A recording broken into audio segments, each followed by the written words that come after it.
आज आपण 4 letter words म्हणजे 4 अक्षरी शब्द ज्याच्यामध्ये 4 अक्षर आहेत, 4 मुळाक्षर आहेत, 4 अल्फाबेट्स आहेत असे शब्द आपण आज शिकणार आहोत। 3 अक्षरी शब्द आपण शिकलो, त्याच्यामध्ये वॉवेल जोडल्यानंतर त्या कन्सोनंटचा आवाज कसा येतो हे तुम्हाला शिकवलेलं आहे।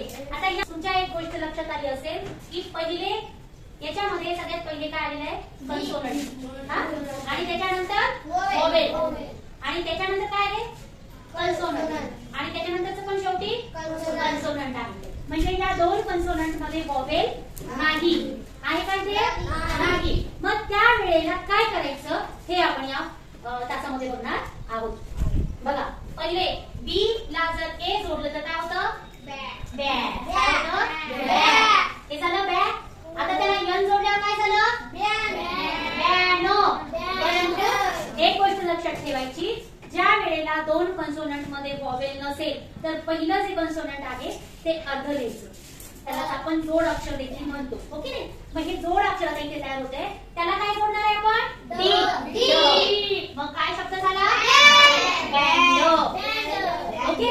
आता पुढचा शब्द तसाच आहे, BAN, बँड।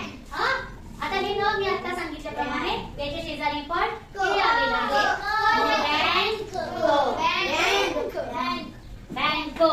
आता पुढचा एक शब्द आहे, कोण सांगतो, प्रयत्न करून करतो, तो सांगा, बॅको। बघा इथे बॅक आणि सी आणि के चा साऊंड क निघतो, म्हणून आपण इथे बॅको। पुढे येऊन सांगतो साऊंड, मग आता क इथे बघा, क जर इथे क च्या नंतर सी च्या नंतर डायरेक्ट इथे कन्सोनंट आहे आणि इथे पण कन्सोनंट आहे। मग मी काय सांगितलं, जर 2 कन्सोनंट जर जवळ येत असतील, त्याच्यामध्ये वॉवेल नसेल तर त्या वेळेला आपण आधीचे जे कन्सोनंट आहे ते अर्ध लिहितो। मग हे सी काय लिहिणार आपण, क कसं लिहिणार, अर्ध, आणि त्याच्यानंतर काय आले, मग काय झालं, सी आले क्लॅप, आणि पी चं clap. Very good, sit down. आता पुढचा अक्षर आहे DAS, यच। आता बघा डी चं आता यस चं काय तर शो। आता पुढचा एक तसाच शब्द आहे HAN, HAN चं हँड, आणि डी चं हँड। पुढचा शब्द अमन, लिहून दाखव।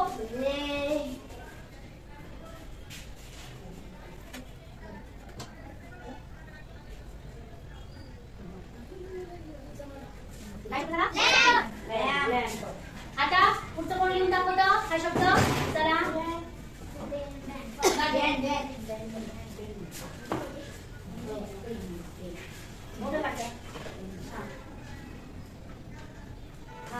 कारण की बी नंतर ई हे वॉवेल आला आहे, मग ई आलं तर आपण काय करतो, मात्रा देतो।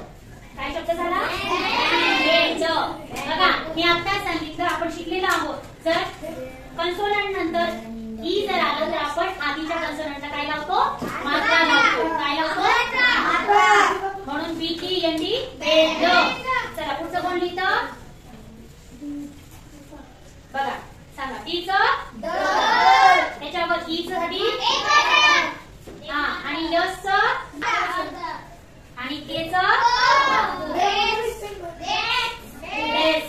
त्याच्यानंतर पुढचा शब्द कोण लिहितं, चल संग्राम।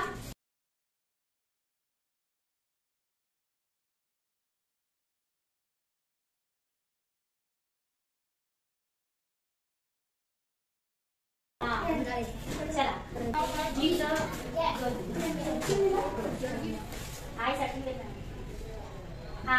आणि एफ चं, आणि त्याचा अर्थ काय झालं, अजय चल पुढचं लिही, अजय चल पुढचं लिही।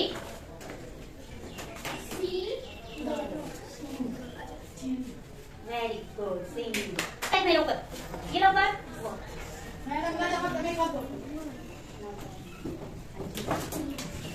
व्हेरी गुड, काय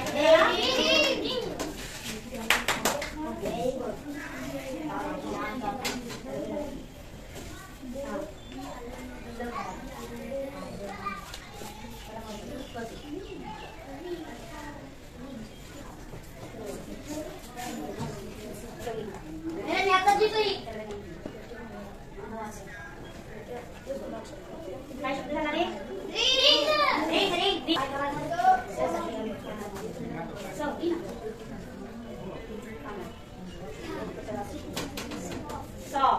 यस नंतर ओ आलं तर आपण काय करतो?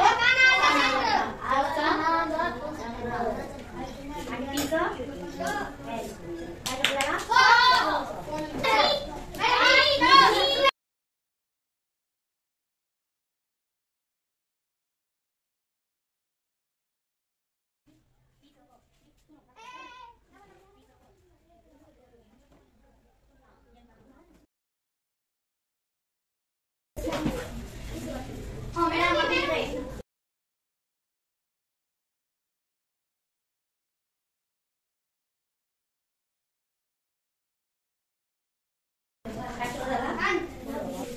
आता तुम्हाला या शब्दांवरून लक्षात आलं असेल की दोन कन्सोनंट जर जवळ आले तर आधीचं कन्सोनंट अर्ध लिहायचं आणि पुढचं पूर्ण लिहायचं आणि बाकीच्या शब्दांचे मध्ये आहे.